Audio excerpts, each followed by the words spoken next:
Hi viewers, మనం వచ్చేసి ఆడుదాం చదువుదాం నేర్చుకుందాం అనేటువంటి పుస్తకంలోనిది పూణే మహారాష్ట్ర గవర్నమెంట్ 4వ తరగతి చూస్తూ ఉన్నాము. ఆరోగ్యము అనేటువంటిది ఇక్కడ చూడండి. నా దినచర్య ప్రతిరోజు మనం చేసేటువంటి పటంలో చూడండి, ఫొటోస్ చూడండి. ఇక్కడ ఈ యొక్క బొమ్మను చూడండి. ప్రతిరోజు మనం చేసేటువంటి కార్యక్రమాలను ఇక్కడ బొమ్మల రూపంలో మనకి ఇవ్వడం జరిగింది. ఇక్కడ మనము ఏం చేస్తాము? ఉదయాన్నే మేల్కొనుట, కాలకృత్యములను తీర్చుకొనుట, తర్వాత వచ్చేసి దావనము చేయట అంటే పళ్ళు తోమడము, యోగాసనములు మరియు సూర్య నమస్కారములు చేయడము, తర్వాత స్నానం చేయడము, దుస్తులు ధరించడము, అల్పాహారం భుజించుట అంటే టిఫిన్ చేయడము, తర్వాత పాఠశాలకు వెళ్ళడము, తర్వాత చదువుకోవడము, ఇంటిని పరిశుభ్రముగా ఉంచడము, తర్వాత మైదానంలో ఆడడము, తర్వాత అమ్మకు సహాయపడము, పెద్దలు చెప్పినటువంటి పనులు చేయడము, పాఠశాలలో ఇచ్చినటువంటి ఇంటి పని చేయడము అంటే హోంవర్క్ చేయడము, రాత్రి భోజనం చేయడము, తర్వాత నిద్రించడము అనేటువంటిది ఇక్కడ కార్యక్రమాలు ఇవ్వడం జరిగింది. దాన్ని వచ్చేసి మనము ఇక్కడ టైం ప్రకారంగా మనము చూద్దాము. ఇక్కడ వచ్చేసి ఉదయం 6 గంటలకు వచ్చేసి ఉదయం నిద్ర నుంచి మేల్కొనడము, తర్వాత ఉదయం 6 నుంచి 6:10 వరకు కాలకృత్యాలని తీర్చుకోవడము, తర్వాత వచ్చేసి ఉదయం 6:10 నుంచి 6:30 లోపు దంతధావనము చేయడము లేదా ముఖము కాళ్ళు కడుక్కోవడము, తర్వాత కాలకృత్యాలని తీర్చుకోవడము, 6:30 నుంచి 7 వరకు యోగాసనములు సూర్య నమస్కారములు చేయడము, తర్వాత వచ్చేసి ఉదయం 7 నుంచి 7:15కు స్నానం చేయడము, ఉదయం 7:15 నుంచి 7:30 లోపు దుస్తులు ధరించడము, తర్వాత వచ్చేసి ఉదయం 7:30 నుంచి 7:45 వరకు లోపు అల్పాహారం భుజించడము, తర్వాత వచ్చేసి ఉదయం 7:45 నుంచి 8 గంటల వరకు పాఠశాలకు వెళ్ళడము, ఉదయం 8 నుంచి 4 గంటల లోపు చదువుకోవడము, తర్వాత వచ్చేసి సాయంత్రం వరకు అంటే ఉదయం నుండి సాయంత్రం వరకు చదువుకోవడము, స్కూల్కి వెళ్ళి చదువుకోవడము, సాయంత్రం 4 నుంచి 5 వరకు ఇంటిని శుభ్రంగా ఉంచుకోవడం, తర్వాత రాత్రి 6:30 నుంచి 8 గంటల లోపు పాఠశాలలో ఇచ్చినటువంటి పనిని చేయడం, హోంవర్క్ చేయడము, తర్వాత రాత్రి 8 నుంచి 9 లోపు భోజనం చేయడము, తర్వాత రాత్రి 9 గంటలకు నిద్రించడము. ఈ విధంగా వచ్చేసి టైంని ప్రకారంగా మనం వచ్చేసి దీన్ని జాబితాని తయారు చేసుకున్నాము. సో ఇక్కడ ఇచ్చినటువంటి దినచర్య ప్రకారంగా మనము తెలుసుకున్నాము. తర్వాత వచ్చేసి శారీరక పరిశుభ్రత మనం వచ్చేసి సరైనది సరికాదు అనేటువంటిది మనం రాయాల్సి ఉంటుంది. ఇక్కడ కొన్ని ప్రశ్నలు ఇవ్వడం జరిగింది. తర్వాత వచ్చేసి వాటికి సమాధానాలు చూద్దాము. భోజనం తర్వాత పళ్ళను శుభ్రపరచుకోవాలను, తర్వాత వచ్చేసి మలమూత్రాల విసర్జన తర్వాత కాళ్ళు చేతులు కడుక్కొనవలను, తర్వాత భోజనానికి ముందు చేతులు శుభ్రంగా కడగలేదు, తర్వాత వచ్చేసి త్వరగా నిద్రించాలి, త్వరగా మేలుకోవాలి, స్నానం చేసేటప్పుడు అన్ని అవయవాలను శుభ్రపరచుకోవాలి, పెద్దల సహాయంతో గోళ్లను కత్తిరించాలి, మలినాన్ని తొలగించాలి, వెంట్రుకలను నూనె పెట్టి పాపిట తీయకూడదు, తర్వాత వచ్చేసి కళ్ళు ముక్కు నాలుక వీటిని పరిశుభ్రత అవసరం లేదు. ఈ విధంగా ఇవ్వడం జరిగింది. దీనికి ఏది కరెక్ట్ ఏది రాంగ్ అనేటువంటిది మనం చూద్దాం. ఇప్పుడు ఇక్కడ చూడండి, ఇక్కడ వచ్చేసి సరైనటువంటి సరికాదనేటువంటి చూద్దాము. భోజనం తర్వాత పళ్ళను శుభ్రపరచుకోవాలను. సో భోజనం తర్వాత పళ్ళను శుభ్రపరచుకోవాలను అంటే దీని అర్థం ఏంటంటే భోజనం చేసిన తర్వాత పళ్ళు తోముకోవడము. కొంతమంది చేస్తారు, కొంతమంది చేయరు. సో ఇది చేయడం వల్ల మంచిది జరుగుతుంది. తర్వాత వచ్చేసి ఉదయం మధ్యాహ్నం రాత్రి పూట వచ్చేసి 3 పూట్ల మనం వచ్చేసి పళ్ళు తోముకోలేము కాబట్టి సో ఇది వచ్చేసి భోజనం తర్వాత పళ్ళను శుభ్రపరచుకోవాలి అనేటువంటిది కరెక్ట్ అయినటువంటిదే. కానీ కొన్ని సందర్భాల్లో పళ్ళు తోముకోవడము అనేటువంటిది సరైనది కాదు. అంటే నోరు కుప్పలించడము అనేటువంటి చేయొచ్చు, కానీ భోజనం తర్వాత పళ్ళను శుభ్రపరచుకోవడం అనేటువంటిది కొంతమంది కొన్ని దేశాల్లో పళ్ళు తోముతారు, 3 పూట్ల తోముతారు. తర్వాత వచ్చేసి మనము ఉదయం రాత్రి తోముకోవడం మంచిదనమాట. ఇక్కడ ఏం అడిగున్నారంటే కరెక్ట్ అయినటువంటి ఆన్సర్ ఏంటంటే భోజనం తరువాత పళ్ళను శుభ్రపరచుకోవాలను అంటే పళ్ళు తోమవలను అని ఇచ్చారు. కాబట్టి ఇది నేను రాంగ్ అని పెట్టాను. కానీ చాలా దేశాల్లో వచ్చేసి పళ్ళు తోముకుంటారు. ఉదయం సాయంత్రం మధ్యాహ్నం వచ్చేసి పళ్ళు తోముకుంటారు. తర్వాత మలమూత్రాలు విసర్జన తర్వాత కాళ్ళు చేతులు శుభ్రంగా కడుక్కోవాలను కరెక్ట్. భోజనానికి ముందు చేతులు శుభ్రంగా కడగలేదు, తప్పు అనమాట. సో కడుక్కోవాలి. త్వరగా నిద్రించాలి, త్వరగా మేల్కోవాలి, కరెక్ట్. స్నానం చేస్తున్నప్పుడు అన్ని అవయవాలను శుభ్రపరచుకోవాలి, కరెక్ట్ అనమాట. తర్వాత పెద్దల సహాయంతో గోర్లను కత్తిరించాలి, మలినాన్ని తొలగించాలి, కరెక్ట్. వెంట్రుకలను నూనె పెట్టి పాపిట తీయకూడదు అంటే తల దువ్వుకోవాలి, తల దువ్వుకొని పాపిట పెట్టుకొని తర్వాత వచ్చేసి ఈ యొక్క పాపిట తీసి తర్వాత వచ్చేసి నూనె పెట్టి తలకి దువ్వుకొని స్కూల్కి వెళ్ళాలి. కాళ్ళు, ముక్కు, నాలుక వీటిని పరిశుభ్రత అవసరం లేదు. మనము ప్రతి ఒక్క అవయవాన్ని శుభ్రంగా ఉంచుకోవాలి. కళ్ళు, ముక్కు, నాలుక అన్నిటినీ శుభ్రపరచుకోవాలి. సో అవసరం లేదని ఇచ్చినారు, ఇది రాంగ్ అనమాట. చూడండి, పరిసరాల పరిశుభ్రత మనం వచ్చేసి మన శరీరాన్ని మటుకే కాకుండా మన యొక్క పరిసరాలను కూడా పరిశుభ్రంగా ఉంచుకోవాలి. సరైనటువంటిది. తర్వాత వచ్చేసి సరికాదు అనేటువంటిది చూడండి. ఇంటి పరిసరాలను పరిశుభ్రంగా ఉంచండి, కరెక్ట్. తర్వాత ఎక్కడైనా ఉమ్మి వేయండి, తప్పనమాట. ఎక్కడంటే అక్కడ ఉమ్మి వేయకూడదు. సార్వజనిక ప్రదేశాల్లో చెత్తను వేయండి. అక్కడ ఉన్నటువంటి జనాలు వెళ్ళే చోట్ల వచ్చేసి చెత్త వేయండి అని ఇచ్చినారు, తప్పనమాట. తర్వాత వచ్చేసి తడి చెత్తను నీలిరంగు డబ్బాలో, పొడి చెత్తను ఆకుపచ్చ డబ్బాలో వేయండి, తప్పనమాట. సో ఇక్కడ వచ్చేసి మార్చి ఇచ్చున్నారు, కాబట్టి ఇక్కడ మనము దీన్ని చూద్దాం. చూడండి, పరిసరాలని పరిశుభ్రంగా ఉంచుకోవాలి. ఇంటి పరిసరాలను పరిశుభ్రంగా ఉంచండి, కరెక్ట్ అనమాట.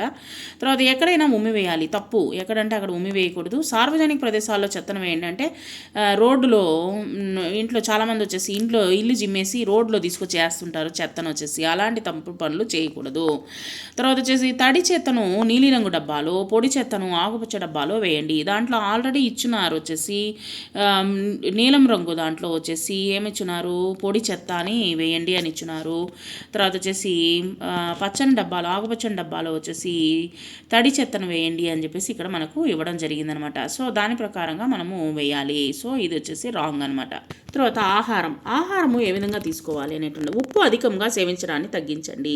ఉప్పు ఎక్కువగా తీసుకోకూడదు. ఉప్పు తీసుకుంటే మనకు వచ్చేసి చర్మ వ్యాధులు వస్తాయన్నమాట. ఎక్కువగా ఉప్పుని వాడడం వల్ల చర్మ వ్యాధులు వస్తుంది, పెద్దవాళ్ళకైతే బీపీలో వస్తుందన్నమాట. తర్వాత వచ్చేసి తాజా ఆహారాన్ని భుజించండి. ఉదయం, సాయంత్రము, రాత్రిపూట ఫ్రెష్గా తయారు చేసినటువంటి ఆహారాన్ని తయారు చేసుకోండి. కావలసిన నీళ్లు అనేటువంటి తాగండి. ఎక్కువ నీళ్లను, 8 గ్లాసుల నీళ్లను ప్రతిరోజు తాగాలి. తర్వాత ఆహారములో కాయగూరలు, ఆకుకూరలు, పప్పులు, తృణధాన్యాలు, తర్వాత నూనె గింజలను ఎక్కువగా చేర్చండి. ఆహారం వచ్చేసి అన్ని పోషక విలువలు ఉండేటట్టుగా మనం తినాలి. బహిరంగ ప్రదేశాల్లో తినుబండారాలను తినకండి. మామూలుగా ఈగలు, తర్వాత వచ్చేసి దోమలు వాలుతూ ఉంటాయి. అటువంటి ప్రదేశాల్లో ఉన్నటువంటి తినుబండారాలని తినకూడదు. తర్వాత ప్రతి ఒక్కరము విశ్రాంతి అనేటువంటి చాలా అవసరము, మరియు నిద్ర అనేటువంటి చాలా అవసరము. పనులు చేసిన తర్వాత అలసిపోయిన శరీరానికి విశ్రాంతి అనేటువంటి అవసరం అవుతుంది. ప్రతిరోజు 7 నుంచి 8 గంటల వరకు నిద్రించడంతో మన యొక్క శరీరం ఏ విధంగా ఉంటుంది, తాజాగా ఉంటుంది, అంటే చాలా యాక్టివ్గా ఉంటామన్నమాట. కాబట్టి మనం ఎక్కువగా వచ్చేసి నిద్ర అనేటువంటిది 8 గంటలు నిద్రపోవాలి. తర్వాత వచ్చేసి మరుగుదొడ్డిని ఉపయోగించండి. ఇక్కడ చూడండి, స్నానం చేయుటకు, మలమూత్ర విసర్జన చేయుటకు ఇంట్లో మరుగుదొడ్లి అనేటువంటిది ఉంటుంది, అంటే టాయిలెట్స్ అనేటువంటిది ఉంటుంది. అదేవిధంగా సార్వజనిక ప్రదేశాల్లో కూడా ఇలాంటి మరుగుదొడ్లు అందుబాటులో ఉంటాయి. అంటే వచ్చేసి ఈ యొక్క స్ట్రీట్స్లో కూడా వచ్చేసి కొన్ని టాయిలెట్స్ ఉంటాయి. మలమూత్ర విసర్జనను ఎప్పుడు ఆపుకోరాదు. మనం వచ్చేసి వచ్చింది అంటే వెంటనే వెళ్ళిపోవాలి, ఆపుకోకూడదు. రోడ్డు కిరుప్రక్కల, మైదానాల్లో, బహిరంగ ప్రదేశాల్లో మూత్ర విసర్జన అనేటువంటి చేయకూడదు. రోడ్డు బయట, తర్వాత వచ్చేసి ఈ యొక్క అటు సైడు మూల ప్రదేశాల్లో, మైదానాల్లో ఎక్కువగా వచ్చేసి బాత్రూమ్ అనేటువంటి పోవడం జరుగుతుంది. దీనివలన అంటువ్యాధులు వ్యాపిస్తాయన్నమాట. మలమూత్ర విసర్జన తర్వాత చేతులు, కాళ్ళు సబ్బుతో అనేటువంటిది శుభ్రంగా కడుక్కోవాలి. తర్వాత వచ్చేసి అదేవిధంగా శరీర అవయవాల పరిశుభ్రత కోసము కావలసినన్ని నీటిని ఉపయోగించుకోండి. తర్వాత వచ్చేసి మరుగుదొడ్లను పరిశుభ్రంగా ఉంచేటువంటి బాధ్యత కూడా మనదే అనమాట. కాబట్టి మీదే అని ఇచ్చున్నారు. కాబట్టి దాన్ని శుభ్రంగా నీళ్లను పోసి దాన్ని వచ్చేసి క్లియర్గా ఉంచాలన్నమాట. మరుగుదొడ్లను ఉపయోగించిన తర్వాత అవసరాన్ని బట్టి నీటిని వినియోగించి శుభ్రపరచండి. దాన్ని శుభ్రంగా ఉంచుకోవాలన్నమాట. ఎటువంటి చెత్త అనేటువంటిది ఉండకూడదు. ఈ యొక్క స్మెల్ అనేటువంటిది లేకుండా నీట్గా ఉంచుకోవాలి, శుభ్రంగా ఉంచుకోవాలి. సరే, చెడు అలవాట్లను అరికట్టుట. ఏ అలవాట్లు ఆరోగ్యంపై దుష్పరిణామం చేస్తాయో వాటిని చెడు అలవాట్లు అని అంటామన్నమాట. సరే, చెడు అలవాట్లను తెలుసుకొని వాటిని అరికట్టాలి. మీలోని చెడు అలవాట్లను విడిపించండి అనేటువంటిది ఇక్కడ చెప్తున్నారనమాట. విడిచిపెట్టండి. సో ఇక్కడ వచ్చేసి మనము చెడు అలవాట్లను మనము విడిచిపెట్టాలి. అవి ఏంటనేది మనం చూద్దాము. ఇక్కడ ఇచ్చినటువంటి చూడండి, అన్ని రకాల కూరలు, మొలకలు, తర్వాత సలాడ్ని తినాలి ఖచ్చితంగా. ఎల్లప్పుడూ మూసి ఉంచినటువంటి కవర్లో ఉన్నటువంటి ఆహార పదార్థాలను తింటాను. బజార్లోని వివిధ రకాల శీతల పానీయాలు తరచుగా తాగుతాను. తప్పు, అది తాగకూడదు. ప్రతిరోజు సూర్య నమస్కారం చేస్తాను. Correct. Vada pav, burger, bale, noodles తరచుగా తింటాను. తప్పు. మైదాన ఆటలు ఆడుతాను. సో ఇది కరెక్ట్ అనమాట. ఇంట్లో తయారు చేసిన ఆహార పదార్థాలు తింటాను. కరెక్ట్. వివిధ రకాల పండ్లు తినడం నాకు ఇష్టము. కరెక్ట్. కంప్యూటర్ను నేను చదువుకోవడానికి ఉపయోగిస్తాను. కరెక్ట్. వ్యాయామం చేయడం నాకు ఇష్టము. కరెక్ట్. రోజంతా మొబైల్ ఆటలు ఆడుతాను. తప్పు. చాలా సమయం టీవీ చూస్తాను. తప్పు అనమాట. సో ఈ విధంగా వీటిని అరికట్టాలి. సో ఇక్కడ ఇచ్చినటువంటి చెడు అలవాట్లను అరికట్టట చూడండి.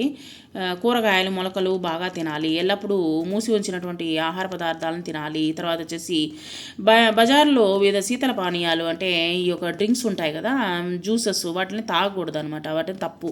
ప్రతిరోజు సూర్య నమస్కారం చేస్తాను. కరెక్టు. ప్రతిరోజు వడాపావు, బర్గర్, బేలు, నూడిల్స్ తరచుగా తింటాను. ఇది తప్పు అనమాట. మైదాన ఆటలు ఆడుతాను. సో ఎక్కువగా వచ్చేసి ఆటలు ఆడుకుంటాను. కరెక్టు. ఇంట్లో తయారు చేసిన ఆహార పదార్థాలను తింటాను. కరెక్టు. వివిధ రకాలైనటువంటి పండ్లు తినడం నాకు చాలా ఇష్టము. కరెక్టు. కంప్యూటర్ను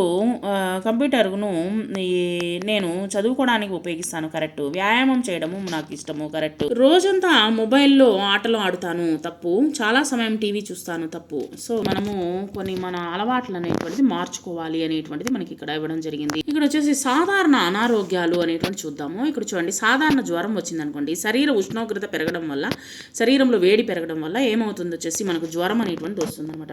సాధారణ జ్వరం వచ్చినప్పుడు నుదిటిపై చల్లటి నీటితో తడిపినటువంటి గుడ్డను ఉంచి జ్వరాన్ని తగ్గించవచ్చు. సాధారణ నీటితో శరీరాన్ని తుడిచి జ్వరాన్ని తగ్గించవచ్చు. వైద్యుల సలహా అనేటువంటి తీసుకోవాలన్నమాట.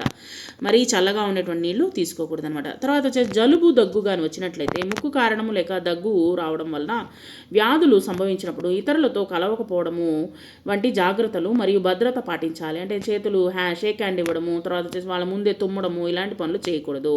వైద్యుల సలహా తీసుకోండి. మాస్క్ అనేటువంటిది ఉపయోగించండి. ఆ తర్వాత వచ్చేసి మనకు ఒళ్ళు నొప్పులు అనేటువంటి ప్రతి ఒక్కరికి వస్తుంది. శరీరంలోని వివిధ భాగాల్లో బాధ అనిపించడం అనగా ఒళ్ళు నొప్పులు, తలనొప్పి, వెన్ను, కడుపు, నడుము మొదలగు అవయవాలు నొచ్చిన వెంటనే తల్లిదండ్రులకు కానీ ఉపాధ్యాయులకు కానీ చెప్పండి. వైద్యుల సలహా అనేటువంటి పాటించండి. దెబ్బ తగలడం, చాలామందికి వచ్చి దెబ్బ తగులుతుంది. ఆడుతూ మైదానంలో కింద పడినచో ప్రమాదవశాత్తు కండరాలకు దెబ్బ తగులుతుంది. దెబ్బ తగిలిన రోజు నొప్పి లేనప్పటికీ మరుసటి రోజు నొప్పి రావడం అనేటువంటిది ఇబ్బంది కలుగుతుంది. అటువంటి సమయాల్లో ఆ అవయవాన్ని తక్కువగా కదిలించండి. సో ఎక్కువగా కదిలించినట్లయితే ఇంకా ఎక్కువ వాపు అనేటువంటిది వస్తుందన్నమాట. తర్వాత వైద్యుల సహాయంతో దాన్ని వచ్చేసి సరి చేసుకోండి. ఆ తర్వాత ప్రథమ చికిత్స అనేటువంటిది చాలా ముఖ్యం అనమాట. ప్రమాదము లేక గాయమైన వ్యక్తికి వైద్యుల సహాయం అందకముందు ఏ చికిత్స చేయబడుతుందో దాన్ని ప్రథమ చికిత్స అని అంటారు. సో వైద్యుని దగ్గరికి తీసుకుని వెళ్ళే ముందే మనం చేసేటువంటి చికిత్సను ఏమంటాము? ప్రథమ చికిత్స అంటాము. ప్రథమ చికిత్స చేసిన తర్వాత ఆ వ్యక్తిని త్వరగా వైద్యుని వద్దకు తీసుకుని వెళ్ళండి.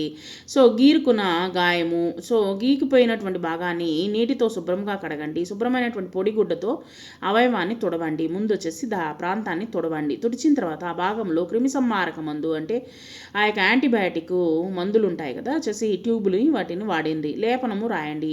వాటిని పెద్దలకు చెప్పండి. మనకు దెబ్బ తగిలిని మనము పెద్దలకి చెప్పాలి. చెప్తేనే వాళ్ళు వచ్చేసి దానికి తగినట్లుగా వైద్యం అనేటువంటిది చేస్తారనమాట.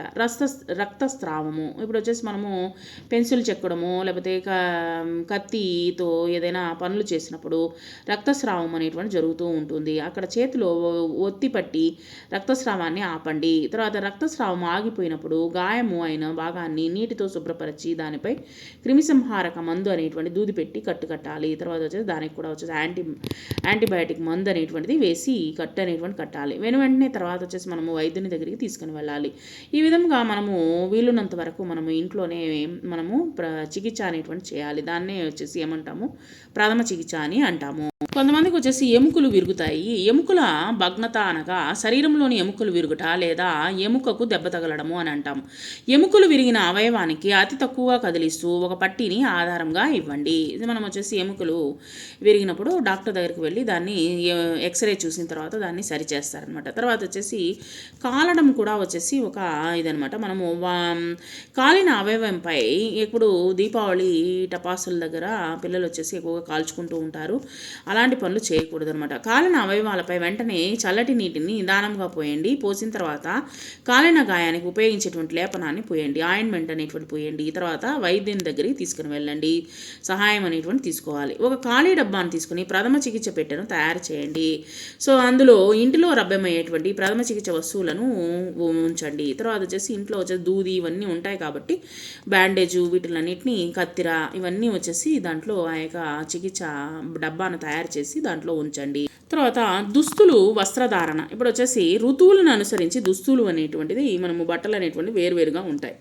వేసవి కాలంలో నూలు లేత రంగు దుస్తులు, తలపై తలపాగా అంటే టోపీని ధరిస్తూ ఉంటాము.